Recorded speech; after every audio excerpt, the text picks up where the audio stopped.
کہ 10 دفعہ کڑے ہونے کے بعد جو ہیں بولنے کا موقع دیا آپ نے. یہاں پر کیونکہ پاکستان تحریک انصاف پاکستان میں ایک واحد جمہوری جماعت رہ گئی ہے. ہمارے جو اسپیکر صاحب ہیں بابر سلیم سواتی صاحب، وہ بھی جو ہیں ہم سے زیادہ موقع اپوزیشن کو دیتے ہیں، اور آپ بھی وہ حسب روایت ان کو فالو ہی کر رہے ہیں اور ہم سے زیادہ موقع جو ہے اپوزیشن کو دے رہی ہیں. میڈم اسپیکر صاحبہ، آپ کے علم میں ہونا چاہیے کہ جو پارٹیاں پی ڈی ایم 2 میں اب حکومت میں ہیں، وہ وہاں پر فیڈرل یا قومی اسمبلی میں ہمارے اپوزیشن لیڈر کے ساتھ کیا کر رہی ہیں. ادھر تو آپ جو ہیں جناب شفیع جان صاحب کا مائک بند کر کے اپوزیشن لیڈر کو بولنے کا موقع دیتی ہے جو پاکستان تحریک انصاف پر تنقید کرتی ہیں، لیکن وہاں پر جو ہے ہمارے اپوزیشن لیڈر کو اریسٹ کرتے ہیں. میڈم اسپیکر صاحبہ، یہاں پر ہمارے اسپیکر صاحب جمہوری بننے کے لیے ان کو بولنے کا موقع دیتے ہیں، لیکن فیڈرل گورنمنٹ ان کی ہے، اور ہمارے اسپیکر صاحب جو کسٹوڈین آف دی ہاؤس ہے وہ اڈیالہ جیل جاتے ہیں عمران خان سے ملنے کے لیے، تو ان کو وہاں جو ہے ملنے نہیں دیا جاتا. لیکن یہاں پر ایک اپوزیشن کا بندہ جو ہے اس کے حق میں بات نہیں کرتا کہ اس کے ساتھ زیادتی ہو رہی ہے، اور یہ خیبر پختونخوا 4.5 کروڑ عوام کی بے عزتی ہے، صرف ایک اسپیکر صاحب کی بے عزتی نہیں ہے. ہم تو چاہتے ہیں کہ ایوان مقدس رہیں. آج جو ہے چلو آج ڈیسائیڈ کرتے ہیں. آپ اس طرح کریں، ظرف دکھائیں جو آپ غلط طریقے سے فارم 47 کے ذریعے اور اسٹیبلشمنٹ کے ذریعے ہماری 26 ریزرو سیٹس جو آپ ہتھیا گئے ہیں ان سب بیٹھے کہنا. اسپیکر صاحب ان کو بٹھائیں. سریش کمار صاحب، یہ ٹاس والے کو بٹھائیں. آپ کو ٹاس والے کو بٹھائیں. سہیل، آپ 1 منٹ کے لیے چپ ہو جائے. سریش کمار صاحب، سریش کمار صاحب، میرے خیال سے آپ کو یہ مجھے لڑائی کے لیے بھیجے گئے ہیں. کہ پلیز سریش صاحب، ورنہ میں 227 آپ پر اپلائی کروں گی. ایوان میں تم ابھی لوگوں سے میں آپ پر 227 اپلائی کروں گی. آپ صرف لڑنے کے لیے آئے ہیں، پورا ماحول آپ خراب کر رہے ہیں. سنیں نا آپ سننے کی صلاحیت رکھیں، پھر جواب دیں. اپنے باری میں جواب دیں. بیٹھے سریش صاحب، بیٹھے سریش صاحب. بھائی جان میں حل بتا رہا ہوں. میڈم اسپیکر صاحبہ، حل یہی ہے نا، کیونکہ ہم نے جمہوریت کو مضبوط کرنا ہے. جو لوگ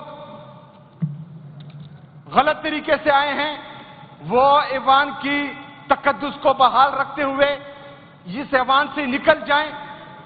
حقیقی جمہوریت کے ذریعے ایوان میں آئے. ہم بھی ان کی قدر کریں گے اور لوگ بھی ان کی قدر کریں گے.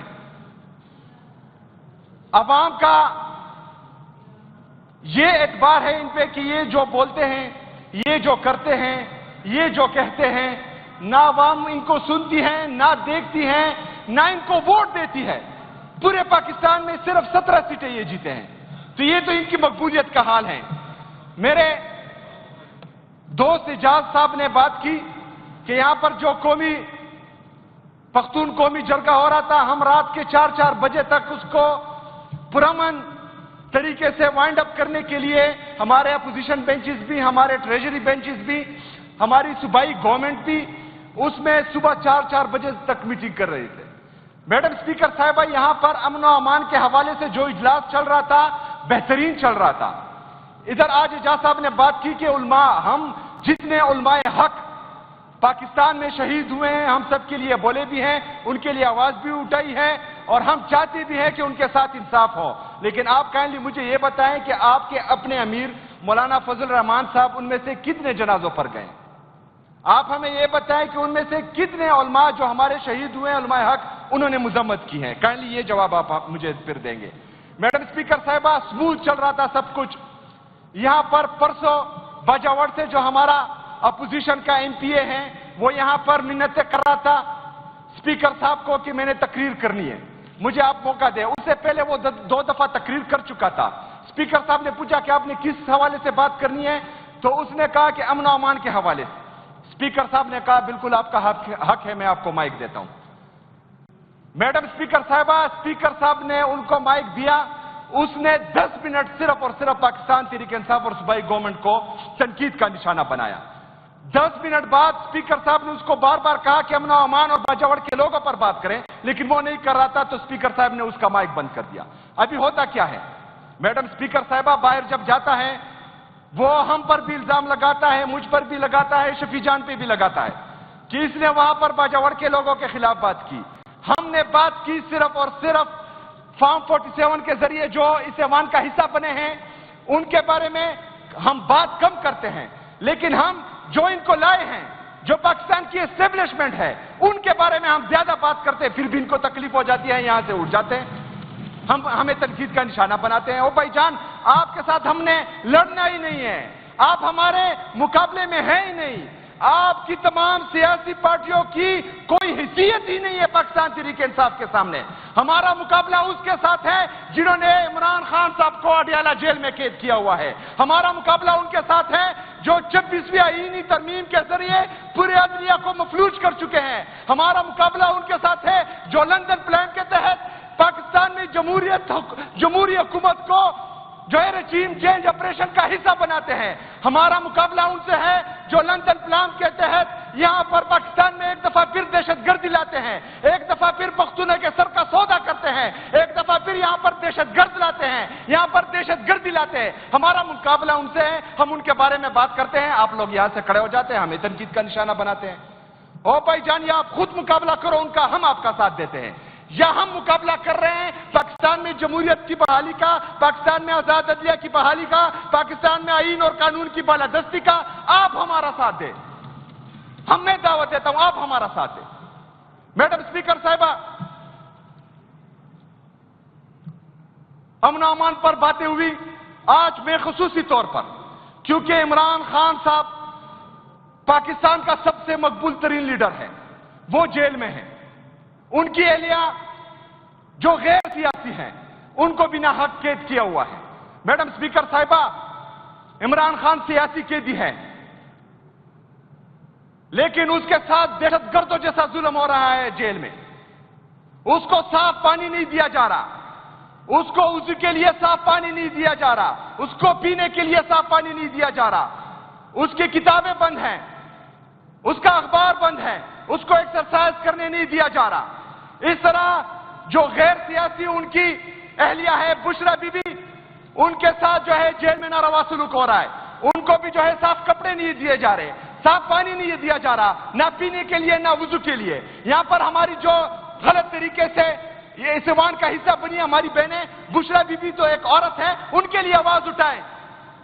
جو پنجاب کی جعلی وزیر اعلیٰ بنی ہوئی ہیں، کم سے کم ان کو غیرت دلائیں کہ بشرا بی بی غیر سیاسی بھی ہیں اور وہ جو ہے ایک پردہ دار خاتون ہے، کم سے کم اس کا لحاظ تو رکھیں۔ میڈم اسپیکر صاحبہ، ان کے ساتھ تو ظلم ہو رہا تھا۔ عمران خان کا بانجا حسان نیازی، ان کو جھوٹے ٹرائل میں، جھوٹے ملٹری ٹرائل میں جو ہے 10 سال کی سزا ہو گئی۔ وہ ظلم تھا، ہو رہا تھا۔ ان کی بہنیں جب اپنے بھائی سے ملنے جاتی ہیں اڈیالہ جیل، وہاں پر وہ دھوپ میں، سخت گرمی میں ان کو کھڑا کر دیا جاتا ہے، ان کو وہاں پر خوار کیا جاتا ہے، پھر اپنے بھائی سے ملنے کے لیے نہیں چھوڑا جاتا ان کو۔ ان کے ساتھ بھی ظلم ہو رہا ہے، بیوی کے ساتھ اس کے ظلم ہو رہا ہے، بانجوں کے ساتھ ظلم ہو رہا ہے، بہنوں کے ساتھ ظلم ہو رہا ہے۔ کیوں؟ صرف ایک آدمی جناب عمران خان صاحب کو توڑنے کے لیے۔ کل علیمہ باجی کے گھر پر سادہ کپڑوں میں ملبوس دہشت گرد، کیونکہ سادہ کپڑوں میں جتنے بھی چادر اور چار دیوالی کی پامالی کرتے ہیں وہ سب سے بڑے دہشت گرد ہوتے ہیں۔ سادہ کپڑوں میں جو چادر اور چار دیوالی کی پامالی کرتے ہیں وہ پاکستان کے سب سے بڑے دہشت گرد ہیں۔ کل علیمہ باجی کے گھر میں انہوں نے جو ہے چادر اور چار دیوالی کی پامالی کی، ان کے ایک بیٹے شاہریز کو وہاں سے اٹھایا، اغوا کیا، آج تک جو ہے اس کو پیش نہیں کیا جا رہا تھا عدالت میں، آج پیش کیا گیا۔ اس کے بعد جو ہے وہ دوسرے بیٹے شیر شاہ کو بھی اٹھا لیا۔ میڈم اسپیکر صاحبہ، یہ تو پھر بھی بالغ ہیں، علیمہ باجی کے 2 بیٹے، مائنر 10 سال کی منہا کو کل اٹھایا گیا تھا، کس جرم میں کہ آپ مٹائی کیوں تقسیم کر رہی ہے؟ اس کے چھوٹے بھائی جو 4-5 سال کا ہے اس کو اٹھا لیا گیا تھا۔ ہم یہ پوچھتے ہیں کہ آپ پاکستان کو، پاکستانی عوام کو، ہم تو ایک نسل ہیں، جو گزر جائیں گے، 4 نسلوں کو آپ جو ہے اپنا دشمن بنا رہے ہیں. کس کے لیے؟ اپنی ذاتی انا کے لیے، اپنے بغض میں پاکستان کو تباہ کر رہے ہیں، پاکستانی اداروں کو تباہ کر رہے ہیں، آئین اور قانون کا جنازہ نکال رہے ہیں، جمہوریت کا گلا گھونٹ رہے ہیں. اس کا حصہ یہ لوگ بنے ہوئے ہیں. ادھر ہم بات کرتے ہیں ان کے خلاف، ہماری آواز بنو، ہمارا ساتھ دو، اپنی سیاست پھر کریں گے. لیکن جو ذمہ دار ہے 78 سال سے اس پاکستان کی تباہی کا، اگر اس کے خلاف ہم اٹھتے ہیں، بولتے ہیں، بات کرتے ہیں، آپ ہمارا ساتھ دیں. ہماری بات روکنے کے لیے یہاں پر چیخیں نہ ماریں. میڈم اسپیکر صاحبہ، جب تک پاکستان میں آئین اور قانون کی بالادستی نہیں ہوگی، کوئی جج، کوئی جرنیل، کوئی سیاستدان، کوئی بیوروکریٹ، جب آئین اور قانون میں سب برابر نہیں ہوں گے، تب تک پاکستان پہ یہی حالات ہوں گے. اس کے لیے جدوجہد ضروری ہے. اس کے لیے لیڈر کا مخلص ہونا، ایماندار ہونا ضروری ہے. اس میں جو ہے ایک لیڈر کا صادق و امین ہونا ضروری ہے. اور وہ پاکستان میں صرف ایک ہی ہے اب، عمران خان. انشاءاللہ تعالی ہماری جدوجہد، خیبر پختونخوا میں امن و امان کی بحالی، پاکستان میں آئین اور قانون کی بالادستی، پاکستان میں حقیقی جمہوریت کی بحالی، پاکستان میں آزاد عدلیہ کی بحالی، یہ جدوجہد انشاءاللہ تعالی ہمارے مرتے دم تک، انشاءاللہ بدن میں آخری سانس ہونے تک یہ جاری رہے گی. لیکن یہاں پر جو ہمارے ایک ممبر نے ہمارے خلاف بات کی، تو اپنی تقریر ایک شعر پر اختتام کروں گا اور اس کو جو ہے وہ یہ ڈیڈیکیٹ کروں گا کہ اتنا مجبور نہ کر کہ بات سنانے لگ جائیں، تجھے تیری اوقات یاد دلانے لگ جائیں. اتنا مجبور نہ کر کہ بات سنانے لگ جائیں، تجھے تیری اوقات یاد دلانے لگ جائیں. کسے سنا، کسے سن ہماری بہادری کے، اگر تمہیں بتانے لگ جائیں تو ہمارے پیر دبانے لگ جائیں. وما علینا الا البلاغ. شکریہ جناب سہیل خان صاحب. آپ نے ایک بات کہی